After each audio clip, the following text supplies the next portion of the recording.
Good morning. Welcome back to Coffee and Colorful Conversation. Happy Wednesday.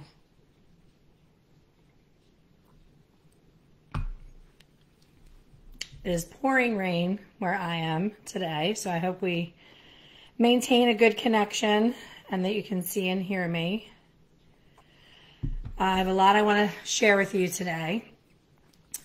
So I was thinking about what's going on in our industry. I was thinking about COVID. I was thinking about a lot of things. And I had a really amazing interview yesterday for my podcast with a fellow passionate colorist who is an educator as well as a chemist.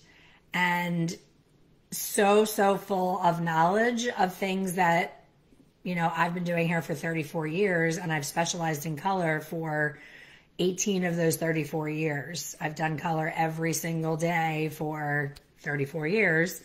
And, you think you get to the point where what could you possibly not know about it? But from a chemistry standpoint, there is a lot that I don't know about it. I know what I'm doing and how to use the products, but I don't really understand how is it actually working. I know that it works, but I don't really know the chemistry behind it. And it left me thinking.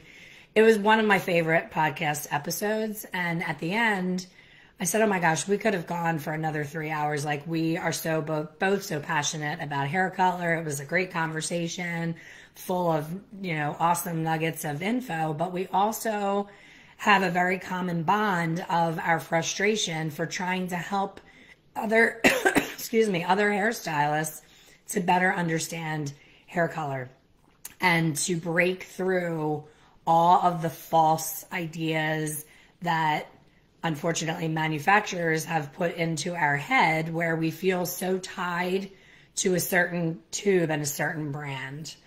So I wanted to go back in your mind and start with beauty school.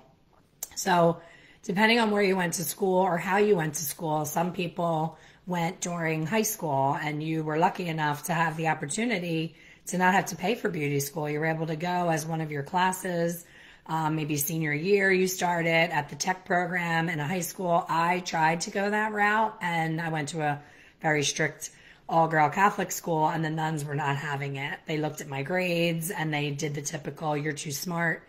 Why would you want to be a beautician? They called it back then. That's crazy. You should be going to college. You should be studying chemistry or law or something to use your brain, all those offensive things that I have no time for, because I am, I do better financially and I'm much happier than most of the people that excelled in chemistry and law and all of those things. They're all absolutely miserable. My friends doing all those things that the nuns thought were a good idea. So if you follow me, I talk about passion and how you absolutely have to have passion for what you do, and you have to love it. And you have to get up in the morning and be excited to do it, or don't bother, because if you don't have that passion, people can see right through it. You're not giving 100% and you're not doing as well as you could because your heart's not in it. So you may have started out in high school at the tech school and you thought, this is a good way for me to get out of class. This is a good way for me to have fun and be creative. But I'm only here because I didn't do well in chemistry or math and they put me here. There's a lot of that. Then there's the person who starts with it and then gets distracted by something else, and then a few years later says, I'm only, a little bit of hours shy of getting my license. I want to get back into it. And then they may be a little bit older and feel funny going back to school and being with all these 18-year-olds. So that prohibits them from living out the rest of their dreams. So whatever your story is, I know you have a story. I have a story. You have a story. What was your story? And did you finish school? Here's my story. Last week of school, I raised my hand because I always had a passion for an interest in color. I raised my hand and I say, I'm done in a week and we haven't even talked about hair color yet. When are we going to do that? And the teacher said, oh, okay, we'll do that tomorrow. So tomorrow comes and we open up the book and they start to read from the book. Excellent teaching back then. Read right from the book. And we sit there and listen. And they talked about spectrum of color and this color wheel and hue and value and levels of lightness. And they showed like an eyeball with a beam going towards the thing and how your eye sees color and all that. And I was just like, seriously? We're doing this when I have 4 days left in this school? What the hell does this eyeball and this beam of light and all of these things you're talking about have to do with me putting a tube of color into a bowl, mixing it with developer, applying it to someone's hair, and their gray goes away? How is that teaching me how to do color? And remember, I'm leaving school in 4 days. So you can imagine how many touch-ups I applied on the little bitty old ladies that came to the beauty school and got their color done for $10. You couldn't even see whether they liked it or not. They didn't even know what color it was. They were like a step away from a dirt nap. Like, these ladies were old ladies, and they were like our test people. And I don't know about you, but we walked over to the dispensary, which was a very small closet type room. And one of the teachers would be behind the door, and you would say, Charlotte's here. And she would say, oh, okay. And she'd do her thing. And back then it was all liquid color, liquid Miss Clairol. And she would pour everything into a bottle, and she would hand us the bottle and say, okay, go put this on just on her gray, and, set the timer for 30 minutes and come get me when the timer goes off. That was my experience as a colorist. Highlights were always done on a doll head. And right when I was in beauty school was like what just happened with balayages and root shadows and all the trends now.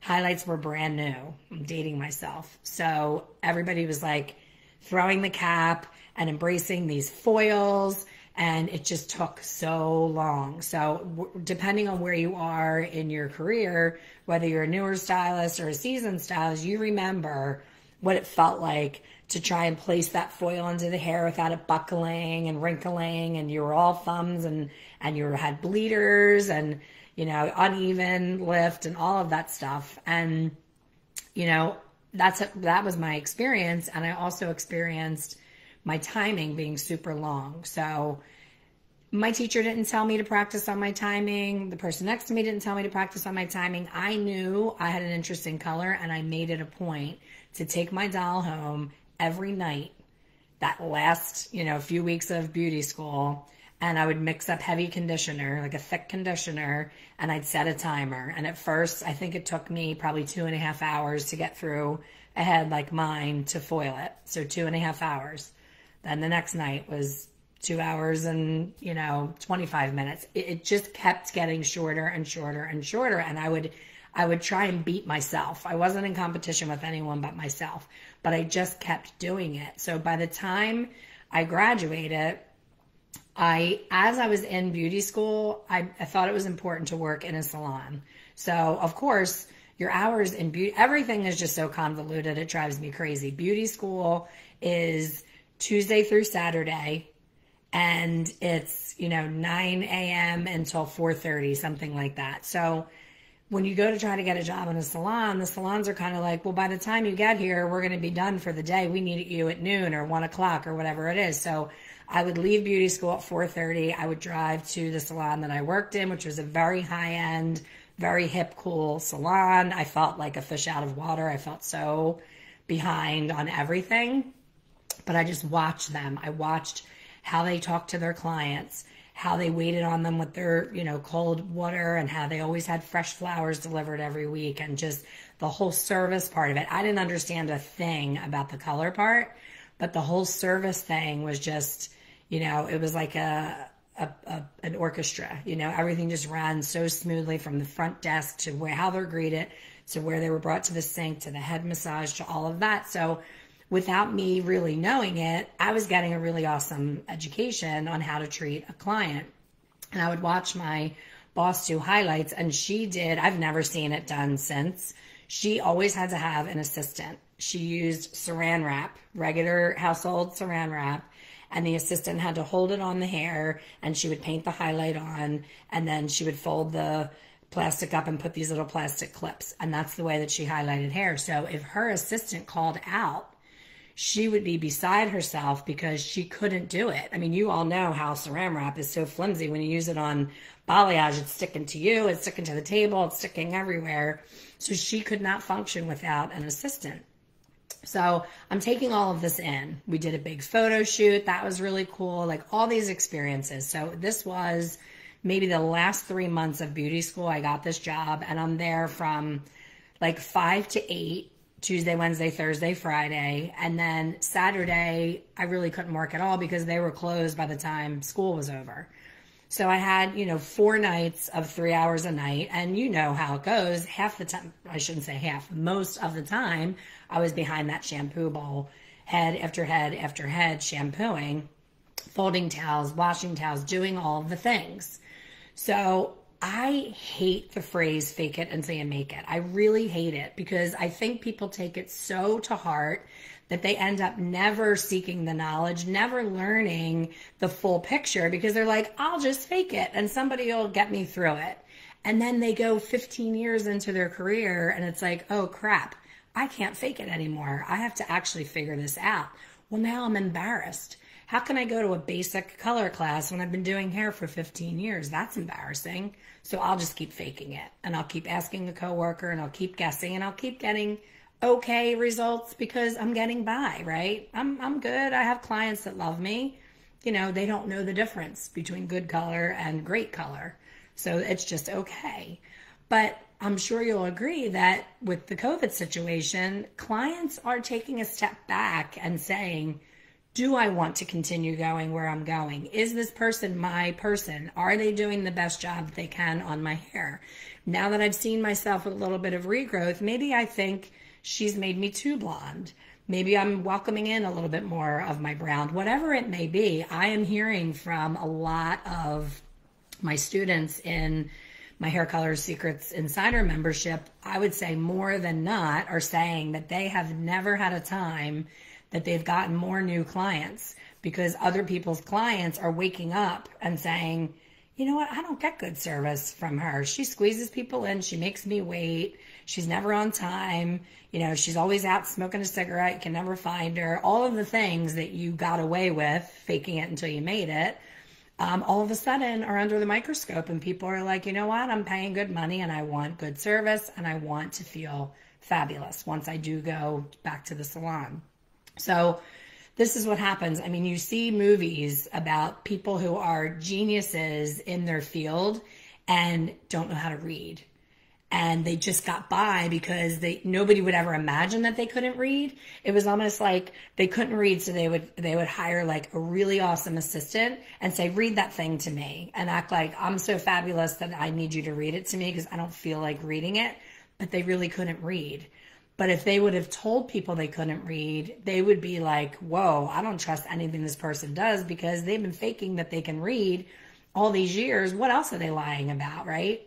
Have you ever seen the movie Catch Me If You Can? If you haven't, that's your homework. Watch that movie. Leonardo DiCaprio is pretty awesome to look at. But that was a true story. And I don't want to give away the whole movie, but he literally pretends to be a surgeon, a pilot, all these things that take 10 plus years to learn how to do. Like to be a surgeon, you have to go to school for, over 10 years. And you're cutting into someone's body and their life is in your hands. And he faked it and got away with it. Was getting paid from the hospital for surgeries that he didn't even do. He was like the ultimate con artist. So are you doing that as a colorist? Are you being Leo in Catch Me If You Can and just pretending that you understand color? I can't tell you how many times I see on forums, I just can't get this gray to cover. What brand do you use? What brand of color do I need to use to cover gray? And on this podcast interview, my guest and I were saying, and I said, I don't know about you, but I've never met a piece of gray hair I couldn't cover. And I've been doing color for 34 years. Can you imagine how many bodies have sat in my chair with stubborn gray? And I've covered every single one of them with ease. I didn't do this pre-softening BS that you see in these gray drops and put them under heat and do all these little tricks that are dangerous. I just simply understood and knew how to formulate to cover a gray hair. So there's 3 things that go wrong. If you still see gray when you're done that process, there's 3 things that went wrong, or one of 3 things. Improper formulation, which is numero uno. It's, oh, well, I used a 7A on her for 35 minutes. Yeah, you used an ash color, and ash does not have the ability to cover gray. That's hair color 101. But she doesn't want any warmth. Okay, we know that, but her gray does. Her gray needs the warmth to be covered. So there's these simple things that these fake it till you make it people are doing, but they don't share it. They don't raise their hand at one of my classes and say, what am I doing wrong? I can't get this gray to cover. And tell me that they're trying to cover it with an ash, or tell me that they've been trying to cover it with a level 10. Level 10 hair does not have enough pigment to cover gray. You can put level 10 on all day long. You might get a little bit of a blend, but you're not going to get coverage. So it has nothing to do with the brand that you chose. It makes me crazy when I see people, I've tried this, and I've tried this, and I'm done. Who has a color that's going to cover that gray? Stop blaming the color company. This is where you want to blame the color company, and I am 100% behind it. Blame the color company for telling you that when you open up their beautiful swatch book that they paid a lot of money to have designed, and I know because I just had my level finder made and I know how much work went into that.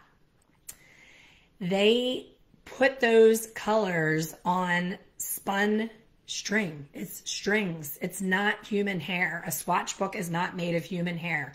The company could not afford to make as many swatch books as they need to make to send to all of you if it was human hair. I know because I buy human hair to test out color, and it's very expensive.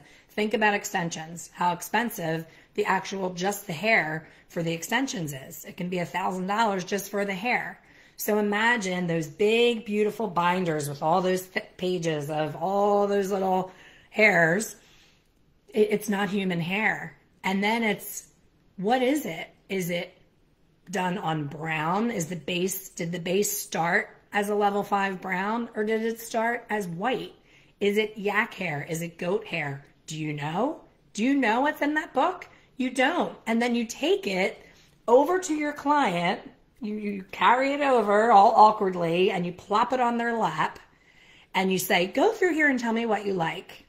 And then they point to a color, and you go, oh, great, that's a beautiful color. Okay, 7CR. And you walk back to your dispensary and you look through all your colors and they're a mess in the dispensary and you're like, where's that? Okay, an orange box. That looks like it would be it. And you pull out your 7CR because the manufacturer that gave you that wonderful pile of thread with color on it said that 7CR is going to make your guest 7CR. But what does your guest have on her head? Is she previously colored? Does she have gray? If she does, what's the percentage of gray? What is that 7CR going to do to her gray? And what is it going to do to her brown? 2 different things. How are you accounting for that? I don't know. The manufacturer told me to use the 7CR, so I'm using that. And then you jump on a forum and go, I used the 7CR and the swatch was so pretty in her hair. Oh my God, she has crazy orange hot roots and the rest is all brown. And what do I do? Somebody help me. What's the formula? Somebody yesterday put a post and pissed everybody off on one of the forums that I'm on. And they said, what was it? Can someone give me a good formula or something like that? And they were being sarcastic, but everybody was, like, go back to the color wheel and everybody was giving really good advice. And basically the person did it because they were fishing and they wanted to get a lot of likes and a lot of stuff going on the page so that they could run an ad to it. It was clever, but it pissed a lot of people off because they were jumping in trying to help, thinking this person really didn't understand how to do color. So there's a lot of noise and a lot of nonsense out there. And if you don't, my goal for what I do and for what I want for you is that every day you walk into your salon and you don't have a single butterfly in your gut about what's going to come at you that day. You don't have a single moment where you see a new color client on your book and you have that roller coaster belly of, oh shit, what is that person going to have on their head? What if I'm not prepared to do that? I know in beauty school, backtracking my ADD, beauty school, when I was doing the timed highlights, when I got out of school, I was rocking with the foil. I was like impressing my friends with how fast I could foil their hair. I could foil all day long. What did my pattern look like? A beauty school pattern. You know, typical section, start in the back, work your way up, left side, right side, mohawk. You know, watch it, start pulling foils out because, of course, the back got done a lot quicker, and then you're panicking, trying to squirt it with water, the whole bit. So all of my friends, when they came to see me in the salon, it was, do you want your natural color or do you want highlights? That was it, because I never got to the chapter on formulation. Well, then here's what happens, you know, and here's what's happening all over on Instagram. You have these young stylists who are killing the balayage game. They're killing the ombre. They're killing the bleach it to the high heavens, shadow root it, and melt it. And that's awesome. But what's going to happen to that same colorist? Maybe they have about 6 years before those awesome balayage ombre melt clients become a couple sprinkles of gray clients. And they're going to look at them and say, you've always done such a good job on my hair. I want what I always have, but can you get rid of that gray? And guess what you're going to do? You're going to go to that book, you're going to pull it out, and you're going to look, and you're going to go, oh, she's a 5. So I'm going to use a 5N on her. And you're going to put a 5N on that hair that has 12 gray sprinkles in it. And guess what's going to happen? The sprinkles are going to be fine. The other hair is going to be super warm. Why? Because there's something called remaining pigment contribution that comes out in the hair as soon as you add permanent color to it. Whether it's a 5, a 6, a 4, whatever, you're shifting that base of the hair and you're welcoming all that warmth. And then your girlfriend who has only been a highlight client comes back, you know, to get her hair cut in 6 weeks and goes, oh, my hair is so orange. What's going on? It never did this before. And you say, oh, that was your vacation. Remember, you went to Jamaica, you were in the sun. That's your fault. You did that. Am I right? Are you relating to this at all? Because I know I do. You know, it was like, well, I don't know. Why did that get so warm? I only used an N. Why would it be so warm?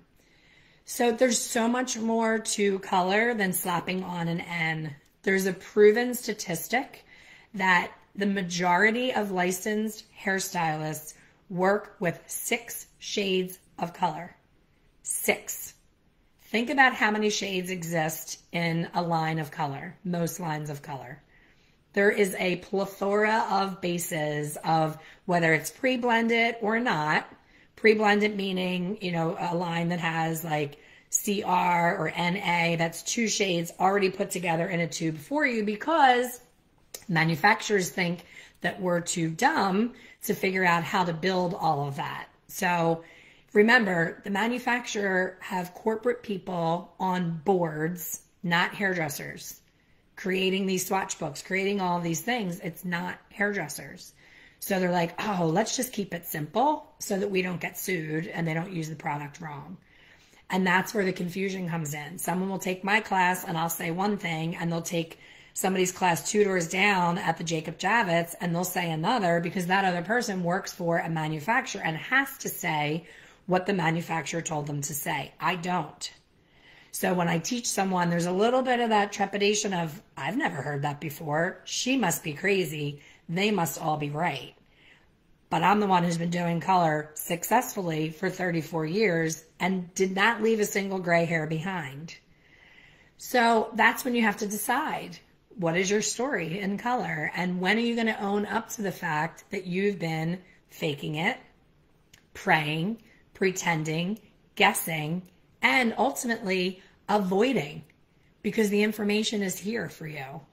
I'm offering it to you. Other people are offering it to you, but you just have to tuck your tail between your legs and own up to the fact that you need it and that you want to learn and be open to it.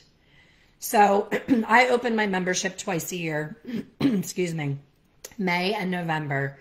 It's November. So this is what's called a launch period, where I try to reach as many struggling stylists as I possibly can to try and help elevate your color knowledge and help you make more money behind the chair. It has been an absolute pleasure and honor to serve all of the members that are in the group and watch them explode their income and become confident colorists. And it all starts with formulation, because if you don't really understand formulation, I can teach you all kinds of patterns and diagram it and draw it on a head shape and do a PowerPoint and show you all this stuff. But if you pull the wrong tube, game over. The formulation is the most important thing. So I am inviting all of you. I know I see a lot of my current members on here. Julie's on here, Colleen's on here, Tracy's on here, and I'm sure there's more. I can't see all the comments, but all of the members, current members, of course you are welcome to attend, but Fearless Formulation, the 3-day boot camp, is a mini version of the full Fearless Formulation Challenge some of you have already taken. So I've had people reach out and say, hey, I've already taken Fearless Formulation. Should I take this again?